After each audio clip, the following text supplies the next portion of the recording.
गुरुर्विष्णु गुरुर्देवो महेश्वर गुरुर्साक्षात् परं ब्रह्म तस्मै श्री गुरुवे नमः। अखंडमंडलाकारं व्याप्तं येन चराचरं तत्पदं दर्शितं येन तस्मै श्री गुरुवे नमः। मेरे हृदय सम्राट गटगटवासी प्राणधन श्री नंगली निवासी भगवान जी, दादा गुरुदेव श्री परमहंस दयाल जी महाराज, पूज्य श्री स्वामी निजातम प्रभु, प्रेम सरकार, मंचस्थ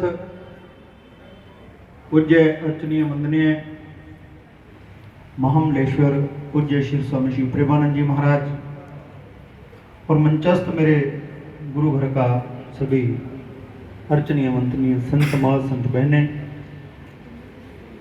सदग्रस्त वृंद, बड़े प्यार से श्री गुरु महाराज जी के नाम का एक जयकारा लगा दीजिए। बोलिए जयकारा बोल मेरे श्री गुरु महाराज की जय। ये कुर्सी वाले पता नहीं क्यों चुपचाप बैठे हैं भाई, इतनी बढ़िया कुर्सी दी, जयकारा तो लगाओ भाई।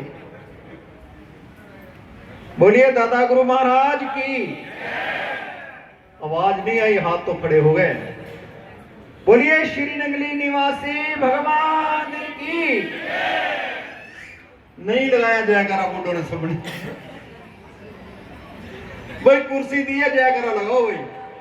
भाई आगे जो बैठे ये कोई ना बोले, पीछे पीछे की आवाज सुननी। नाना सबने खाया पिया, ऊपर गए सारे। बोलो जयकारा बोल मेरे श्री गुरु महाराज की। नाना कोई आवाज नहीं निकल रही। बढ़िया वाली जो बढ़िया जयकारा होता है वो तो लग ही नहीं रहा ना। नहीं मैं जयकारा ही दो लगा के जयकारा ला देंगे। जयकारा लगाना नहीं आया तो भजन कैसे करेंगे, ये समझ में नहीं आ रही बात। जयकारा लगाना नहीं आ रहा। बोलो जयकारा बोल मेरे श्री गुरु महाराज की जय। बहुत बढ़िया, कुछ बात बनी। बहुत प्यारे भजन, बहुत प्यारे प्रवचन हम लोगों ने श्रवण किए, कर रहे हैं, करेंगे। आज का यह जो महोत्सव है, यह जो उत्सव है, दादा गुरु महाराज जी की छठी के रूप में हम लोग इसको मना रहे हैं। और इसके जो सूत्रधार हैं वो हमारे देवेंद्र गोयल जी, उनका समस्त परिवार है। ये ऐसा दीवाना परिवार गुरु महाराज जी इनकी भक्ति और इनका प्रेम बनाए रखें और हमें इसी प्रकार से अवसर मिलते रहें, एक दूसरे से मिलने के और श्री सतगुरुदेव भगवान के दर्शन के, संत दर्शन के। जिनका जिक्र है, जिनकी महफिल है, उनका जितना भी जिक्र किया जाए उतना कम है और उनके गुणगान कोई कर नहीं सकता। एक बार कुछ लोग बगदाद गए, वहां जाकर जो गौस पाक वहां के उस वक्त के बहुत बड़े मुसलमानों के जो थे, वहां जाकर सजदा किया और एक सवाल भी किया कि इस वक्त हिंदुस्तान में सबसे बड़ा फकीर कौन है। तो वो जो गौस पाक थे उन्होंने कहा कि हिंदुस्तान के जो शाह विलायत हैं वो इस वक्त टेरी में विराजमान हैं और उनका नाम है पूज्य श्री स्वामी अद्वैतानंद जी महाराज, जिनको परमहंस दयाल जी महाराज के नाम से जानते हैं।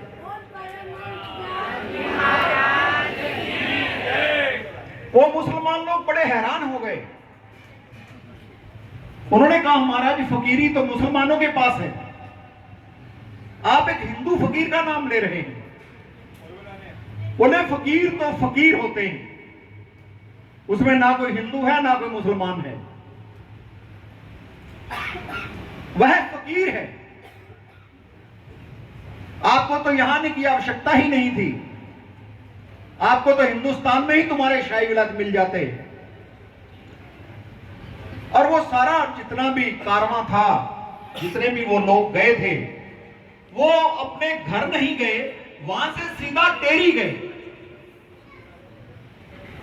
जो श्री सतगुरुदेव भगवान श्री नंगली निवासी भगवान जी का जन्म स्थान भी है, अवतार जहां पर उन्होंने धारण किया।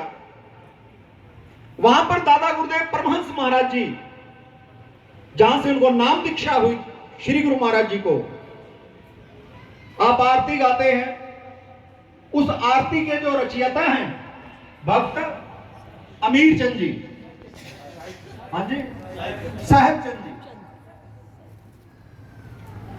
और जो इनके भक्त थे दादा गुरु महाराज जी को, भक्त अमीर चंद, उनके घर वहां पास पास दादा गुरु महाराज का जो समाधि स्थल है वो उन्हीं के घर में बना है।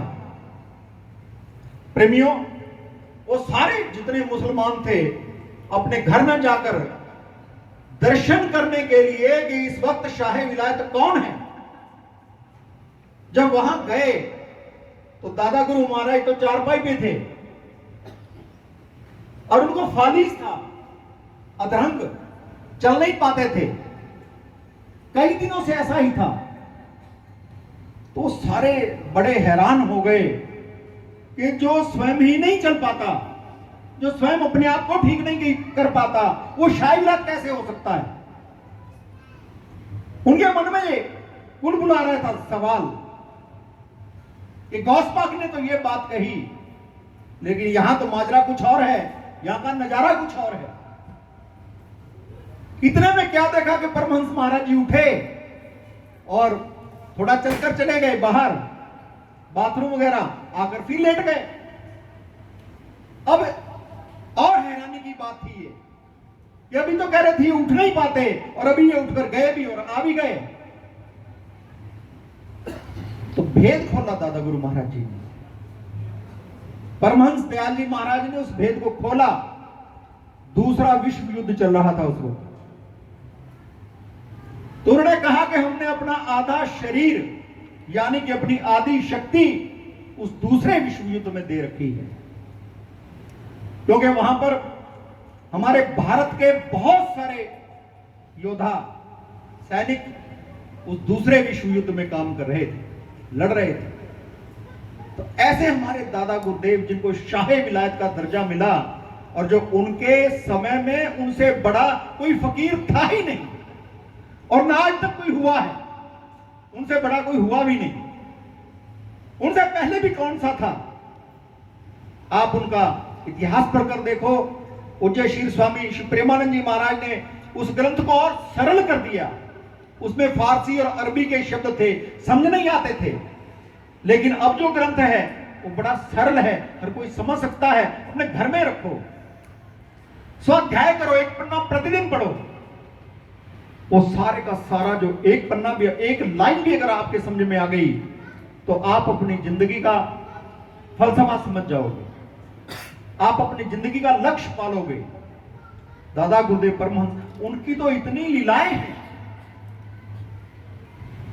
एक बार अपनी मौज में, अपनी मस्ती में स्टेशन पर बहुत बड़ा एक सिंहासन लगा पड़ा था, किसी अंग्रेज ने, वायसराय ने आना था और दादा गुरु महाराज जी उस पर विराजमान हो गए।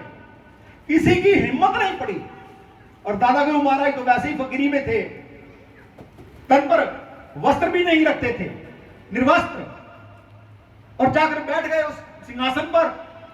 अब किसी की हिम्मत नहीं कि कोई जाकर कह दे कि ये तो वायसराय आएंगे, वो अंग्रेज आएंगे, महाराज गवर्नर आएंगे, उनका सिंहासन है।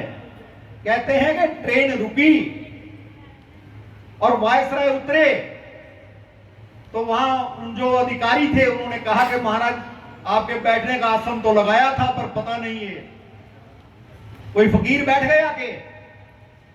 तो कहते हैं कि वो गवर्नर भी आगे गया और उसने भी जाकर देखा, तो उसने भी जाकर हाथ जोड़े और प्रणाम किया और कहा कि ये भी कोई अद्भुत फकीर है, ये भी महान हस्ती है। प्रेमियों, वो दादा गुरुदेव जिन्होंने श्री सतगुरुदेव भगवान को जो वरदान दिए उन वरदानों में उनकी फकीरी छिपी है, उनका अवतार छिपा है।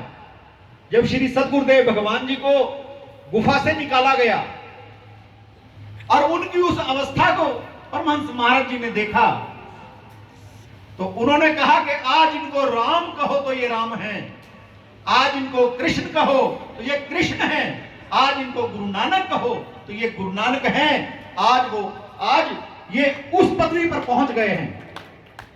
मेरे गुरु महाराज श्री नंगली निवासी भगवान जी को जिन्होंने ये वरदान दिए हो, भगवान राम का वरदान दिया हो, कृष्ण का वरदान दिया हो, गुरु नानक का वरदान दिया हो, कि आज ये उस पदवी पर हैं। प्रेमियों, कहीं भक्ति की बातें, लेकिन मैंने जहां तक पढ़ा दादा गुरुदेव महाराज को, उनमें तपस्या और ज्ञान, इन दो चीजों की अधिकता रही।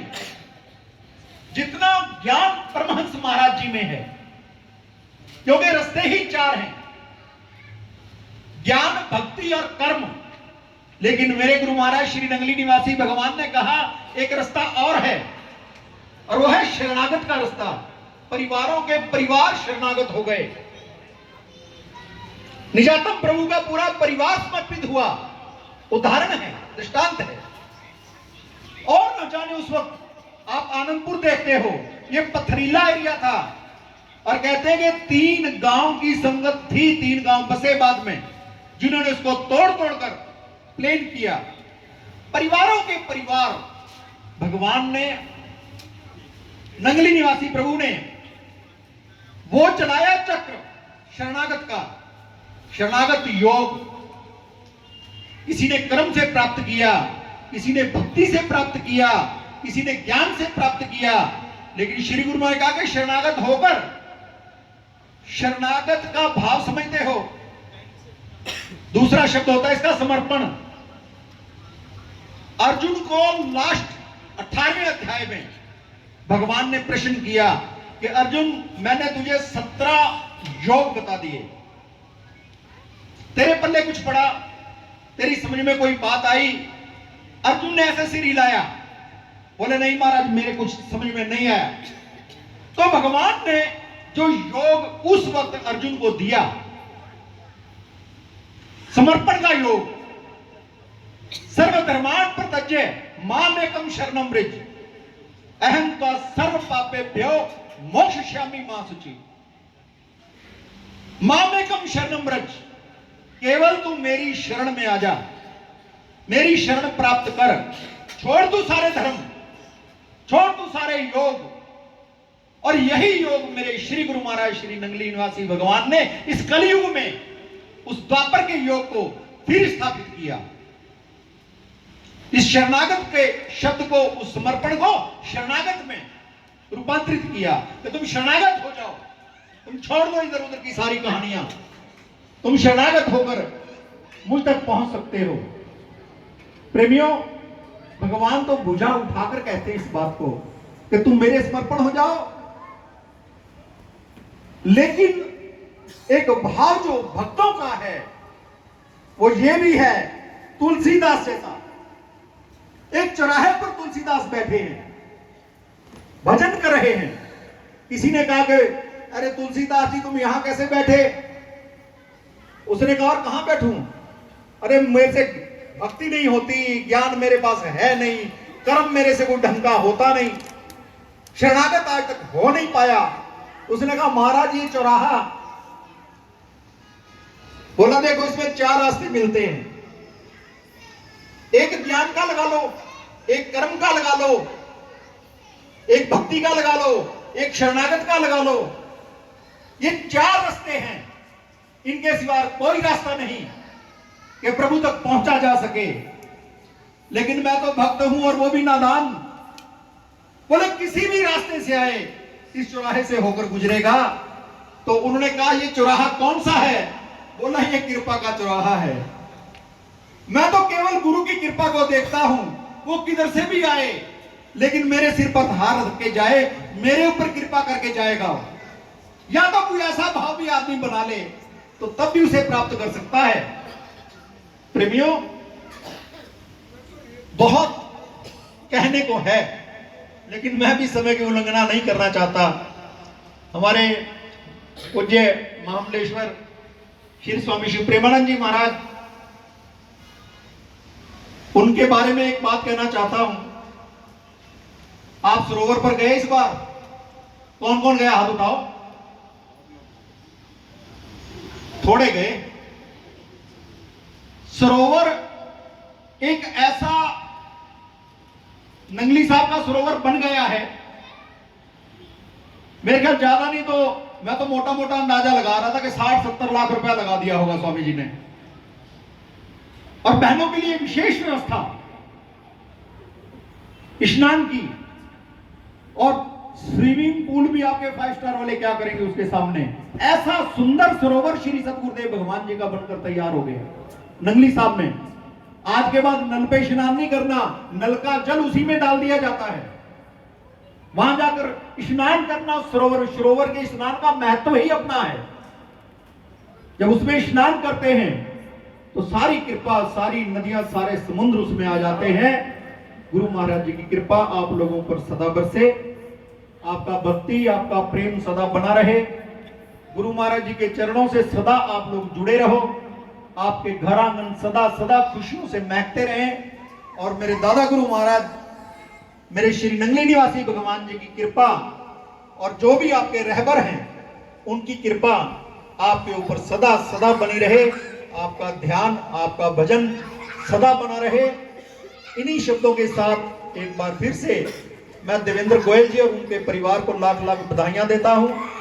आप सब लोगों को भी, और गुरु महाराज जी के चरणों में प्रार्थना भी करता हूं कि श्री सतगुरुदेव भगवान कृपा करें, यह परिवार इसी प्रकार फलता फूलता रहे और बच्चे सदा श्री सतगुरुदेव भगवान के चरणों में लगे रहें। मेरे गुरु महाराज कृपा करें, इनको सदा स्वस्थ रखें और सदा ही इनके ऊपर उनकी कृपा बनी रहे। इन्हीं शब्दों के साथ वाणी को विराम देता हूं। एक बार जयकारा लगा दीजिए। बोलिए जयकारा बोल मेरे श्री गुरु महाराज की, ये सतगुरुदेव भगवान की।